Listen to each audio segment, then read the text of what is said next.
When you sent over these articles about like ancient mysteries and sound frequencies and all that, I gotta say, my curiosity was seriously piqued. Like, we are diving into some pretty wild territory for this deep dive. I'm talking pyramids, ancient civilizations, even like the origins of life on Earth, and all through this lens of sound. It's pretty amazing. It's really intriguing, right, how these sources kind of blend together scientific research, historical anecdotes, mythology even. It's Right. it's going to be our job today to try to separate, the speculation from fact, really see what these claims tell us about sound, maybe even about the universe itself. Okay, so let's kick things off with this John Stewart Reed character and the work that he's done. I mean, predicting hidden chambers in the Great Pyramid using sound, visualizing ancient life forms with sound waves. This is giving me like some serious Indiana Jones vibes. Yeah, I can see that. I can see that. Okay, so let's unpack some of these claims one by one. Visualizing life forms with sound. So this utilizes a technique called cymatics, which has actually been around for quite a while. And it's essentially looking at the patterns created when sound vibrates on a surface. So think like sand on a vibrating plate, something like that. Now, these patterns visually, they're very compelling. But to say that they're representations of actual like ancient life forms, that's a bit of a stretch. It's a big leap. Seeing patterns, that's one thing. Saying they're specific organisms, that's a whole other level. Right, right. Yeah, I get that. I get that. But then you take it a step further. You've got this idea of the Great Pyramid as like some kind of ancient power generator. Now that's what I call like wild theory Wednesday. I hear you. Yeah. So your source, right, it links together the sarcophagus in the king's chamber, the Eye of Horus, Yeah. showing up in a cymatics experiment, even the possibility of resurrection. All this stuff is kind of tied to this idea of the pyramid being like this energy source. And it leaned really heavily on this concept of resonance. Resonance is where a system, it vibrates with maximum amplitude at very specific frequencies. So resonance, it's almost like a key that unlocks a certain vibration in something else. Yeah. Exactly. Yeah, that's a good way to put it. But the thing is, while resonance is like a real phenomenon, to say that it applies to the pyramids as like giant energy generators, that kind of thing, we need more evidence. I mean, the ancient Egyptians, they clearly understood geometry, acoustics for sure, but their knowledge of electricity, as we know it today, it's still kind of like up for debate.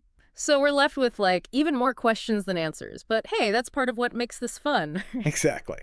All right. So there's one more thing from these sources that I really, really wanted to dig into, and it's this whole 432 hertz versus 440 hertz thing.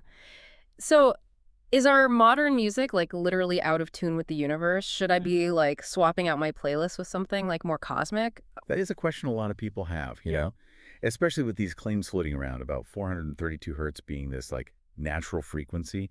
The source even goes as far as to say that it aligns with like cosmic proportions, that you even find it in ancient architecture and artifacts and all this.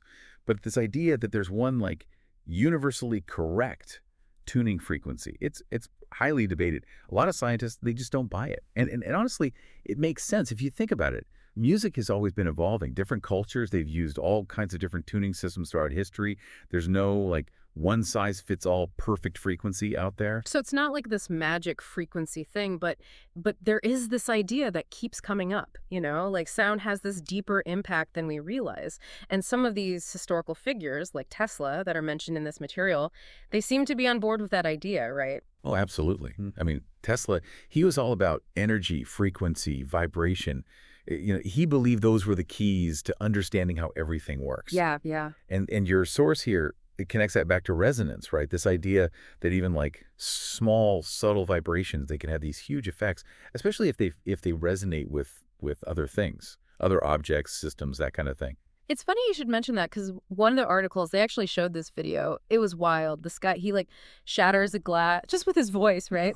It's incredible to think that something as, I don't know, as basic as a sound wave could have so much power. Yeah. And it's not just about breaking things either. This source material, it also talks about the Earth itself, like being this giant generator. Yeah. Right. They're talking about what's called the Schumann resonance. So that's it's a series of these low-frequency electromagnetic waves, and they exist within the Earth's atmosphere. Okay. Basically, you've got lightning discharges, right, Yeah. all over the planet, and they act like these drums. It's like constantly they're playing the Earth, and that generates these electromagnetic waves. Hold on. Okay, so you're saying there are like Invisible sound waves, basically bouncing around the Earth's atmosphere because of lightning. Pretty much. That's kind of wild. It's pretty amazing, yeah. Hmm. And then your source, they take that concept and they kind of run with it. They suggest that this natural thing, that this phenomenon, that it could be like harnessed, like we could use it as a source of limitless energy. Oh, wow. Now, the Schumann resonance itself, that's real. It's scientifically proven, for sure. But this idea that we could like tap into it, use it as a power source, Yeah. that's still very speculative. We have to be careful.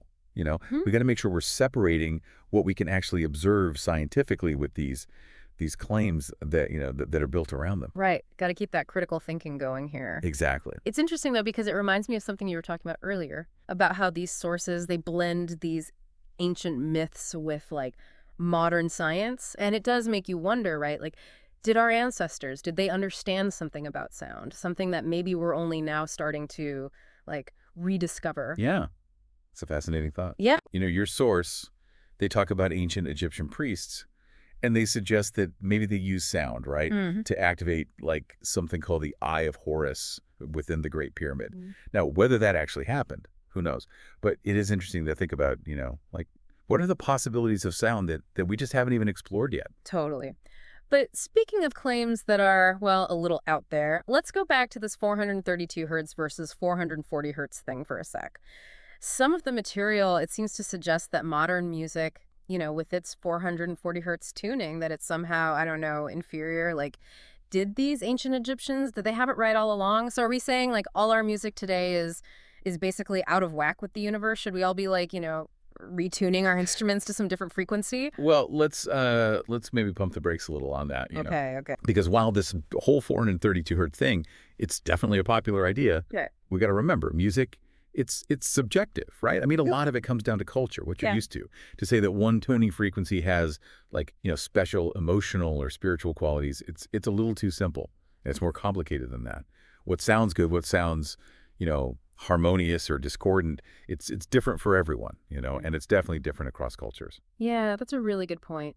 I mean, I guess we can like appreciate the different ways that sound affects us without like claiming that one way is, the right way or the better way. Right. It is still really fascinating to think that like our ancestors, they might have, incorporated sound into their rituals and practices in ways that, well, that we're only beginning to wrap our heads around now. Exactly. Yeah. And while we should always be careful of these like big claims, this whole deep dive, it's really revealed this cool link between like ancient wisdom, modern science, and just the crazy power of sound, right? I mean, we've gone from like visualizing sound with like sand on a plate to talking about the earth humming with this like unseen energy. Yeah. And it all started with, your fascinating sources. It's a lot to kind of process, for sure. I mean, we've covered pyramids, ancient frequencies, Tesla, the earth acting like a giant loudspeaker. So like, what would you say is like the main takeaway from all of this? What's the message that we should be hearing? I think the big takeaway is that, the world is full of these amazing things, right? These wonders. And sound, even though we often don't really think about it much, it plays such a key role in shaping our reality. And yeah, we got to be skeptical, when we hear these big, extraordinary claims. But this whole exploration, I think it highlights what happens when we bring together that scientific curiosity with, with this like appreciation for ancient wisdom.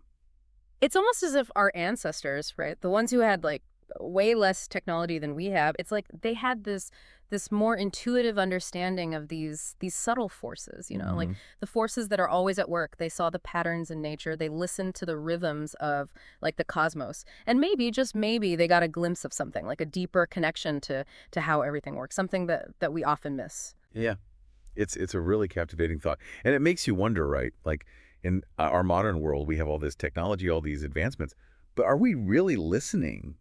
Yeah. Have we tuned out some of these subtle wonders that are right in front of us? Makes you wonder what else is out there that we're just not picking up on. Exactly. Maybe the real secrets, they're not about like, cracking ancient codes or harnessing like energy or whatever. Maybe it's about getting back to that sense of awe and wonder Yeah. about the world around us. It's about opening our ears and really truly listening. Beautifully put. I love that. Because, the universe, as we're learning, it's full of music. It's just waiting for us to hear it.